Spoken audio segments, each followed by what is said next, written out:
साहब, जो करना है कर लो।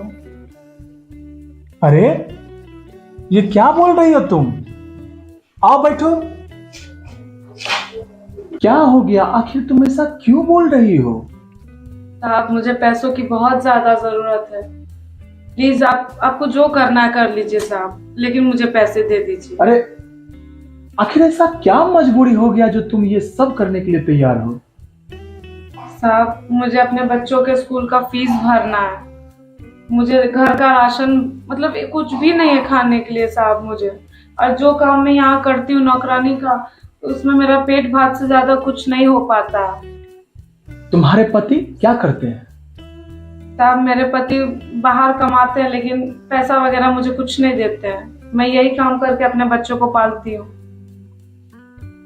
साहब, आपको जो करना है प्लीज कर लीजिए, लेकिन सर मुझे कुछ पैसा दे अरे दीजिए साहब। आप ऐसा मत करो। और बात रही बच्चों का, तो जहां हमारे बच्चे पढ़ते हैं वहीं आज से तुम्हारा बच्चा भी पढ़ेगा।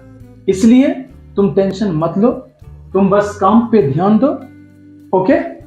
और बात रही घर के खर्च की, तो मैं तुम्हें देता हूं। ये लो 5,000 रुपया है, इससे तुम अपना घर चलो। ठीक है?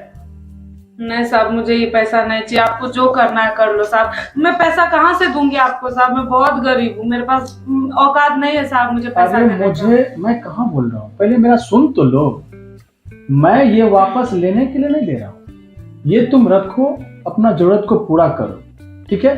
तुम ये पैसे मेरा घर का काम करके चुका देना। ठीक है? और हाँ, एक बात याद रखना, मैं ऐसा इंसान नहीं हूं जैसा तुम समझ रही हो। ठीक है? लेकिन साहब, मुझे तो यही लगा कि सारे मर्द एक जैसे होंगे, इसके लिए मैं भी वही समझ गई। लगता तो लोगों को बहुत कुछ, खुद से डिसाइड कर ली कि मैं ऐसा हूं। साहब, पैसों के लिए तो कुछ भी करना पड़ेगा। मेरे बच्चों की जिंदगी का सवाल था ना साहब। मुझे लगा आप माफ कर दीजिए साहब मुझे। देखो, मैं एक बात याद रखना हमेशा। ठीक है? पैसा तो तुम जीवन में बहुत कमा लोगी, पैसा जीवन में तुम बहुत कमा लोगी, लेकिन एक बार इज्जत चला गया ना, फिर वापस नहीं आएगा।